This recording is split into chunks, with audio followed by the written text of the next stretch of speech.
Cadas Pangeran, adalah nama suatu tempat, kira-kira 6 km sebelah barat daya kota Sumedang, yang dilalui Jalan Raya Bandung, Cirebon. Pemberian nama ini terkait dengan pembangunan Jalan Raya Pos Daendels, yang melintasi daerah ini. Karena medan yang berbatu cadas, 5.000-an jiwa pekerja kehilangan nyawanya. Hal ini membuat marah penguasa Kabupaten Sumedang, Pangeran Kusumadinata, 1791 sampai 1828, yang lebih populer dengan sebutan Pangeran Cornel, dan ia memprotes Daendels atas kesemena-menaan dalam pembangunan jalan itu.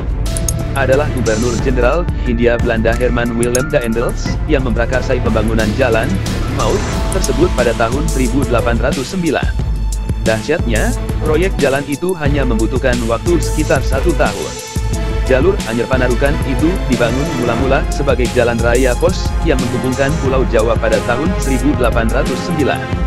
Namun, keberhasilan Daendels itu tak terlepas dari penderitaan ratusan ribu warga Jawa yang disuruh kerja paksa atau rodi tanpa bayaran sesen pun. Tak terhitung lagi, ribuan pribumi yang tewas, baik yang melawan maupun meninggal dunia akibat kerja rodi. Maklum saja, Daendels terkenal dengan kekejamannya dan berlaku sangat keras, yang disukai oleh Kaisar Prancis Napoleon. Prancis saat itu menguasai kerajaan Belanda. Sebaliknya, bagi bangsa Indonesia, kekejian Daendels sangat dibenci hingga ia mendapat julukan Mas Galak atau Mas Guntur. Julukan itu sesuai dengan tindak tanduknya yang kerap menekan kekuasaan raja-raja atau penguasa setempat, khususnya terhadap wong cilik. Walau begitu, sejumlah inlader akhirnya nekat menentang Daendels meski nyawa menjadi taruhan. Namun, tak seluruh rakyat memberontak terhadap kehendak si Tuan Besar itu. Satu di antara yang menonjol adalah peristiwa Cadas Pangeran.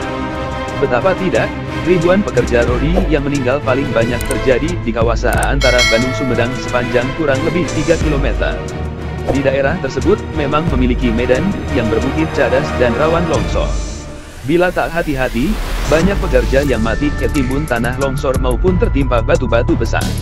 Banyak pula yang terjerembab ke jurang selama pembangunan jalan itu.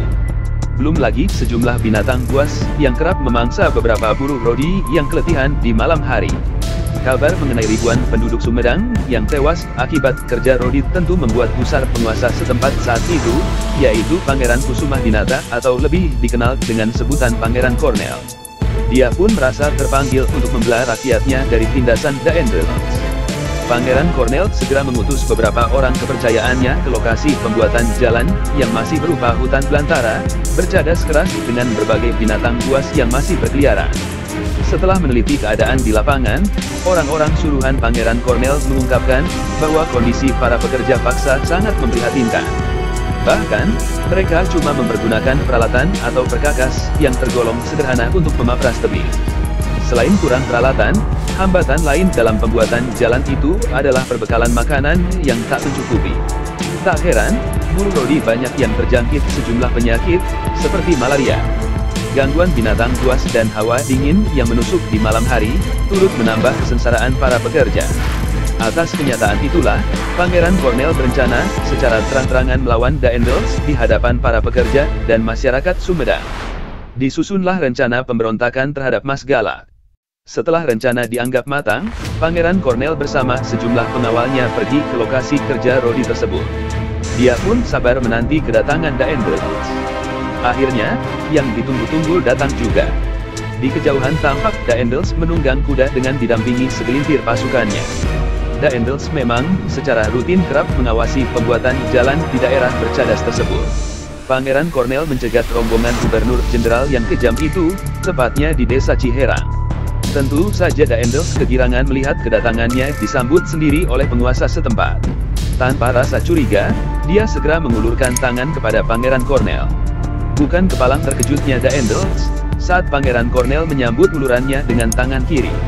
Tak cuma itu, penguasa Sumedang ini juga menghunus keris naga sastra di tangan kanannya. Dengan pancaran mata yang tajam tanpa berkedip, Pangeran Cornel terus menatap lawannya. Sontak, keangkuhan Daendels luntur seketika. Dia pun terheran-heran dengan perlakuan dari Pangeran Cornel atau Bupati Sumedang itu.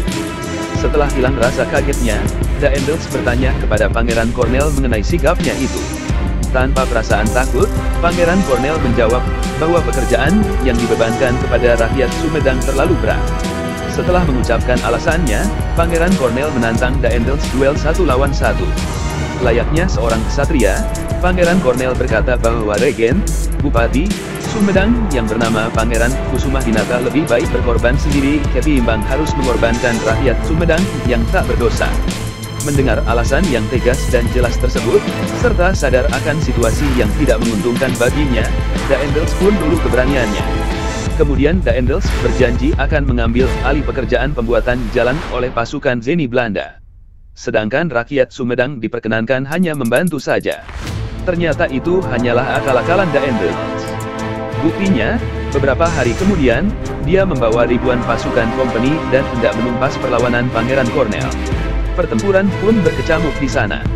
Rakyat Sumedang serta-merta angkat senjata membantu junjungan mereka. Lantaran kekuatan yang tak seimbang, akhirnya tentara penjajah berhasil memadamkan pemberontakan Pangeran Cornel dengan memakan korban yang tak sedikit. Sedangkan Pangeran Cornel yang gagah berani itu gugur di ujung bedil pasukan Belanda. Semenjak itulah, jalan yang melintasi medan berbukit itu dinamakan Cadas Pangeran. Ini untuk mengenang keberanian Pangeran Cornel yang rela gugur dalam memperjuangkan atau membela kepentingan rakyat Sumedang yang sangat dicintainya.